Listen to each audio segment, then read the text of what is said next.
region around the Great Lakes has been called the heartland. When it comes to agriculture, there's hardly an area in the world that compares. Everybody, just hold on. I don't know what we're going to have here. That's what brings the viewers back. That a boy. Manage money, piling in. Double digits higher. So at this point, we're in kind of uncharted territory. There's a lot of money on the sidelines. So that was a crazy one.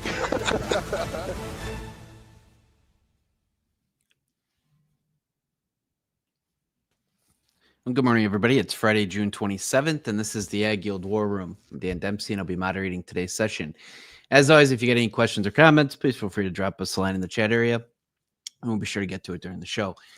Overnight markets here: July corn up 4 1/4, 4.13 3/4.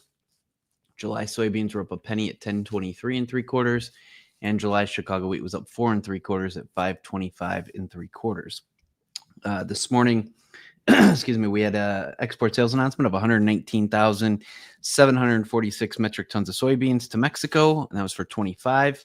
Outside of that, we've got there was some rumblings this morning from President Trump that we've got some sort of a trade deal or deal done with China. No really deep information other than that highlight. So we'll see what comes out of that as we continue to dig into it. Still got prospects of good weather here for the next couple of weeks. And first notice day, as we've talked about a number of times, coming to us on Monday, along with the USDA report. So I guess with that, guys, a little green overnight, but it's been a pretty rough week. Dustin, maybe give us a few thoughts to wrap up the week. We'll throw it around the room and put a bow on this thing. Yeah, you know, when you've got such a big sell-off, it's not surprising to see some rebound. You know, a couple of notes I think that go along with this too. The real's back up to the calendar year high overnight at 1830 and a half. So, you know, support coming from currency. I think, you know, you just think about the function of why, you know, one of the theories behind why first notice day weakness happens is that you're jamming contractual problems where, you know, especially on the long side, if it's held at the commercial, growers are getting that, do you want to roll it or sell it question if it's on basis and needs to be priced. And that's usually kind of being forced to happen on the day prior to first notice day, which happens to be today. So that could be that we're kind of lifting that veil of that weakness. A number of those contracts get cleaned up. What's left? That natural sell pressure may not be on the market after that. Doesn't always happen that way, but tends to be the case when there's a lot of those type of contracts open. I think, you know, you're getting below crop insurance values. You're getting below the PLC price. You know, there's some things that also just get people to say, what's the point of selling now too? Right. And so I think naturally the market is kind of like a Ouija board in that way. When that question starts coming up, I'm already protected through crop insurance. What's the point of selling? That can be a natural sell pressure that's lifted from the market too.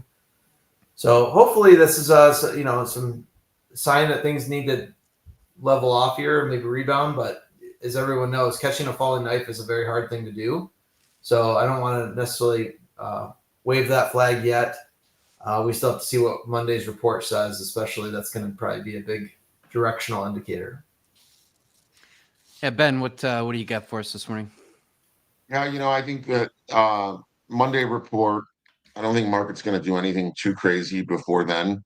And then we turn to weather. We need to digest that data. It's good to know that after today, you know, the first notice thing that we've talked about multiple times in the last year and a half, and most recently, you know, had looked into this area as potential pressure. You know, getting that behind us is one of those things that feels a little bit better just to know that that's out of the way here. And then I think report comes in, people will go through it. I think a big one will be, you know, checking to see if there is a change in stock. I personally don't think we're going to see a big change there. I think Dustin's done a great job in the letter of kind of explaining that. And, you know, was there a big shift in acres? You know, with starting out as high as we did, I don't know that you can add a ton of corn acres, but anything is possible. And then we're going to be really focused on the weather 10 days to 2 weeks out. And we're going to see from there what has to happen. So I'm kind of, starting to get a little bit of a sense of relief that this first notice day on the old crop is behind us. I'm looking forward to getting the report behind us. Yeah, just one thing I was looking at this morning, on the meal side, we've been lower 9 of the last 10 trading sessions in meal. Just continue to grind lower. I guess maybe give us a few thoughts on the products and what the whole dynamic of that market looks like for us. Yeah, I mean, I think we've talked about it a lot on the show. The meal oil relationship is going, through a rebalance. We're trying to kind of get more clarity on kind of the EPA guidance, on what renewable biodiesel looks like. I think it looks like it's going to be, continue to be supported to some degree. And, I think we talked about this probably over a year ago on the show, but there's going to be a rebalance in how meal and oil are valued, as a part of the crush. So with oil, now close to 50% of, the value of the crush, I think that makes sense. I think that's going to be more of the norm. So if you look historically at, oil is too expensive, or I think it's just a rebalance with this, it's a new demand, and it's a major demand. And if, the one thing that kind of sidelined that for the last, call it 8-12 months or more is, used cooking oil, bringing in used cooking oil from China, which most likely wasn't even used cooking oil, but bringing it in and giving tax credits to foreign feedstock. And it looks like there's support on both sides of the aisle to kind of prevent that. And I think that's, really supportive for that industry. So it makes sense. So, nearby meals making 9-year or has made 9-year lows. And I think that makes sense. That being said, I think it's super supportive to overall bean demand, domestically. And again, we've talked about this a lot on the show. I think that's kind of the answer that we need to really support farm prices is we've got to figure out domestic demand. We've got to increase it. It's going to be hard. It's always going to be hard to compete against, this growing South America crop, of which, by the way, there's, at least, 30 or 40 million acres that can still come into production. So that's going to continue to be an uphill battle trying to compete on the export market. You're going to have these, ebbs and flows with, if they have a drought, if they have something happens. But if you look over a, 5-10 year horizon, it's going to be a constant battle. China's pumped in hundreds of billions of dollars there in their infrastructure. It makes sense that they would for, food security and all those kinds of things. That's just going to be an uphill battle for the U.S. producer. So we have to, my opinion, we have to use most of the crop domestically. And I think this is a good step towards that. And I think meal oil relationship makes a lot of sense here. Yeah, that's good. So, you mentioned South American expansion. Is that being curtailed a little bit with you talked a little bit about it yesterday, just their financial position, as an industry. Is it slowing down, or do we just see an exponential growth each year? Yeah, I mean, that's a tough one. That's definitely been the trend. It's hard to reverse that. So it won't reverse it. Could it slow it? I think maybe we're seeing the first time in a while where there might be some struggles there with the currency move, with flat price being down. But we're coming off of, we're just talking about another record crop, right? So, you might slow it down here or there. It's going to be hard to stop, right? So, yeah, could we see a flat growth year over year? Probably not even this year. I'm sure those plans, a lot of that land clearing is a 2-3 year process that's already been started, right? You've got to kind of condition the ground. You've got to clear the wild grasses in the safrinha areas, the cerrado. It takes time to get that ground conditioned. So I'm sure there's several million acres that are probably already in that process. So it takes time and pressure to stop something like that. So I don't think it's something you can plan on, as a long-term thing. Right. That's interesting. Well, guys, anything else? I mean, like I said, we're going to have a lot to talk about on Monday. We'll have a bonus edition of the War Room as well. 11:15. We'll go through the numbers, give us some time to digest, and because by all accounts, it's a pretty big deal on Monday. Yeah, I would say I just think one thing here that's I think become evident in the last few days is price action is completely dictating what people think about crop size, fundamentals, everything like that. So, yeah, it wouldn't surprise me that we trade lower today, but the attitude is like, we broke this much. I think we talked about it yesterday. We broke this much. We're going a lot lower. This happens a lot in markets. And especially going into first notice day where it acts so bad, it's relentless, and you have to attribute something to it besides just, positioning. Obviously the weather has been good. The forecast looks, pretty decent or good. So naturally you kind of say, well, this is happening because this must be true. And I think that's kind of happening right now. Sorry, Ben, I cut you off. I was just going to say too that in the backdrop, a little bit more forward look, and that doesn't help us between now and harvest, but the thought that we're going to start cutting rates at some point, that's pretty much, I think at this point, reason to accept that. There are some underpinnings out there that start to be somewhat supportive. We're coming off a big crop in South America, and I think still TBD in the US, but it's been good up to this point. So I do think that starts to be an important feature for commodities. So we will see. Yeah, I think you have to have a pretty open mind going into Monday. Yeah. You've had this big sell off. If you were just a pure, like, how do you trade first notice day, you would buy half your position on today's close and half on tomorrow's open. That's old school. So, I mean, I know it's changed a little bit. That's kind of how you would trade first notice day. And to be fair, a failed first notice day rally, if we do have one, is usually a bad sign also. So just try to play devil's advocate. If you were to have a rally and then go make new lows and start trending lower after that, then that's usually a bad sign. Right. So I did have a question from somebody just as you guys are going back to the oil meal story, Justin. Mm-hmm. Just looking out longer term as we expand crush capacity and we're crushing for oil and oil shares, near 50% right now. The question comes back to like, what about meal demand?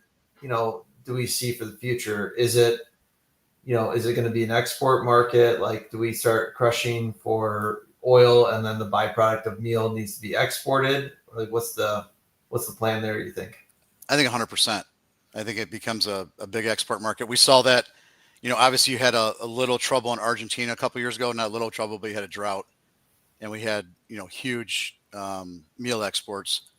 So that's why I think it's overall super friendly for demand. I think that's why it's such a good policy if we hopefully keep it, because you get cheap meal prices. You still have $1.96 crush margins for new crop. So you've got good crush margins. You use a lot more meal, obviously, at cheap prices. You've got high animal, high protein prices. And I think, I do think it becomes an export market. You can't store meal very long, right? So you have to ship it. And you're going to have, you've got good ethanol crush. So you've got a lot of DDGs. So you've got cheap feed, no matter how you look at it, right? You've got cheap corn. Relatively, you've got cheap meal, cheap DDGs. So absolutely, I think it becomes an export market. That's going to be the question, right? Like, how much meal can we use? China, for example, has come off of a hot ration. So hot ration means that you use a relatively high meal percentage in your feed ration. So China has over the years has been coming down from a high or hot ration, so they're using less meal in their feed than they were. So they're kind of coming down to where America is basically. So that's kind of why you've seen I think their bean import numbers kind of stagnate here relative to the growth that they saw, call it 5-10 years ago. So that being said, like, where's that next demand base? If we do have high protein prices, right? So if you have cheap meal, hopefully that sees expansion and creates good demand, which I think it will globally.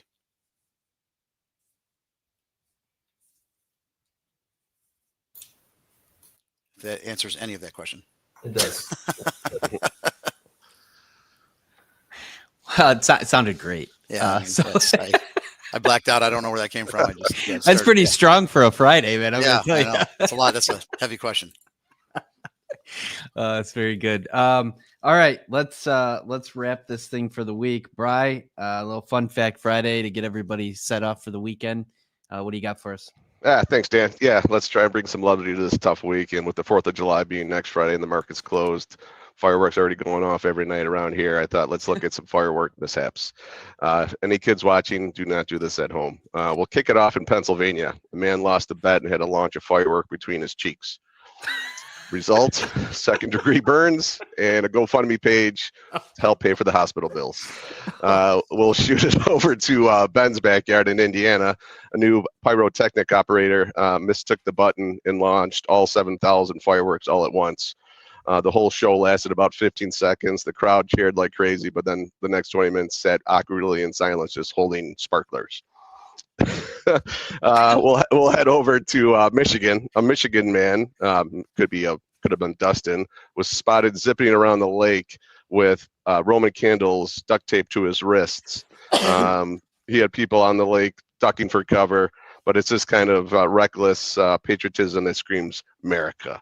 We'll head even closer to our backyard, downtown Chicago.